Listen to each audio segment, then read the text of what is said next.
Good morning, everyone. Mark Sussman from Willamette Week. Delighted to be here with David Perry. David, you are the Executive Director of ORTOP. That's right. Yeah. And ORTOP is one of the many nonprofits that are participating in Willamette Week's Give Guide, our annual philanthropic effort, which raises millions, literally millions, for local nonprofits. And so during this giving season, we are focusing on a couple of the nonprofits that are participating in Give Guide. And so, David, that's why we're here with you. Can you tell our viewers about ORTOP, please? Sure thing. Yeah. ORTOP it's an acronym, and it stands for the Oregon Robotics Tournament Outreach Program. And it's a program that's been in place here in Oregon for almost 20 years. In fact, 2021 will be our 20th anniversary. And what we do is implement the FIRST programs throughout the state of Oregon. FIRST is a global program that has kids participate in robotics. They create a team and compete against each other. It's the equivalent of a sports team at a high school, except instead of playing basketball, the students are building robots that, compete in games just like it. So, yeah. David, you operate, what are the ages of the students that are in your program?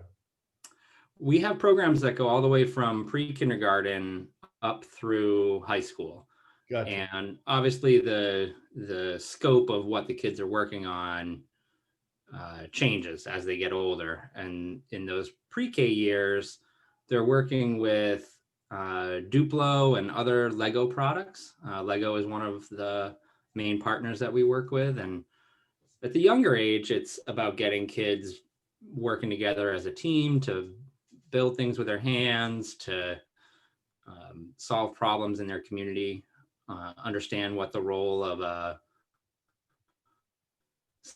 scientist is or an engineer, and get them thinking about how they can look around at their community and solve the problems that they see. Explain what the competition is exactly. Sure. For a high school like Grant, they would hear about what the challenge is in January usually, and that typically involves your robot needs to complete these types of tasks, and as they complete them, they get points. So then the teams have about 6 weeks to get together and come up with a strategy to get the most competitive robot and design it, build it, program it, and then learn to drive it and get it out onto the field. So I remember a TV show, I'm going to get it wrong, I think it was called Robot Wars. Is that right? Or BattleBots. Yeah. Yeah. And it was just robots that young students were making, who were basically going at each other and attacking each other. Yeah. It's similar. I always say that this is a little bit more like basketball than boxing. There's definitely a little bit of bumping, and the teams can play defense and things like that, but it's more of a finesse game that these robots are playing. We don't have flamethrowers or saws or anything like that. It's typically it's things like manipulating some kind of a game element, and they'll get points depending on how well their robot can put it into a certain space or configuration, that type of thing. So David, it sounds like your nonprofit is providing students of all ages training in science, technology, engineering, right? What's often thought of as STEM. Yeah, that's really right. Important skills for the future of our digital economy. Is this an example where this is a nonprofit that exists really only because of the failure of the public school system? I mean, could you make a great question that what you're doing should be done by public schools? That's a great question, and I'd say that we work in partnership with public schools.